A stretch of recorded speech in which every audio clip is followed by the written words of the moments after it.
Since there has been a lot of discussion on social media recently on some topics, including raising some questions that have created confusion, to the point that some people have turned them into businesses for political gain, let me take this opportunity to briefly clarify. 1. Why is the royal government so silent? Some of you may think that the government is not silent until the Prime Minister or important figures regularly release messages on television or social media.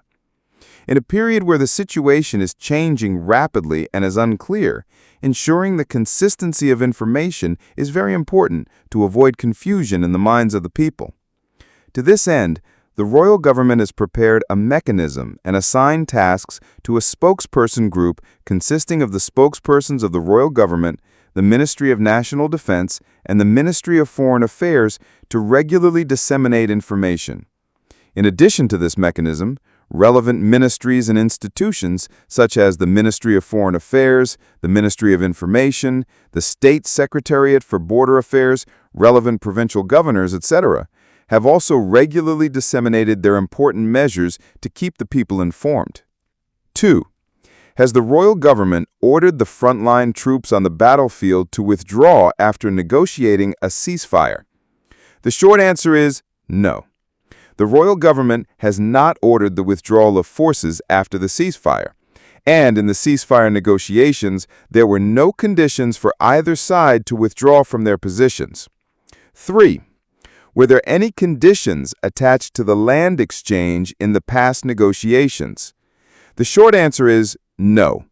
The ceasefire negotiations on July 28 in Malaysia only talked about the ceasefire.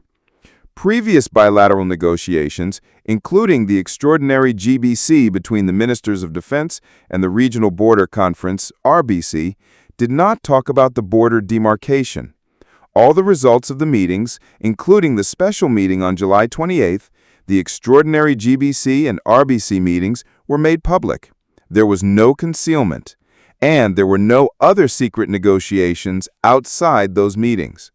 Regarding border negotiations, Cambodia still adheres to the position of peacefully resolving border issues through the use of the existing border mechanism, the Cambodia-Thailand Joint Border Commission, JBC, based on the existing agreements between Cambodia and Thailand, relevant treaties, and international law.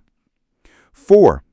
Has the government and the Ministry of National Defense not provided any assistance to the frontline troops and only generous people have helped? The short answer is that the royal government has never abandoned its responsibility to the brave soldiers, the brave national police, and the people living in areas affected by fighting or other violations. Please understand that the ministries and state institutions have not recorded or published public reports on all the work to ensure and provide support to the frontline troops, which may lead some to misunderstand that the royal government has not paid attention to the frontline troops.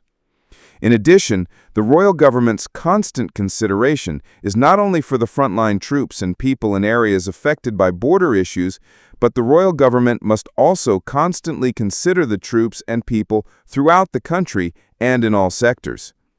At the same time, I would like to thank all Cambodian citizens who are patriotic and support our frontline forces by providing food, supplies, and equipment to our frontline troops, in addition to what the royal government has provided. The royal government has always welcomed the spirit of Khmer solidarity, Khmer helping Khmer, since before the outbreak of hostilities on July 24th. Now is a difficult time when we must unite and help each other to solve problems together. I hope that the brief clarification of the above points will be able to resolve some of the questions I have seen on social media in the past. Therefore, I would like to ask all my fellow citizens to trust the royal government, which has been actively working to find solutions to end the problem quickly for the greater good of the nation and the people, even though many of the tasks have not been made public, which seems to be too quiet.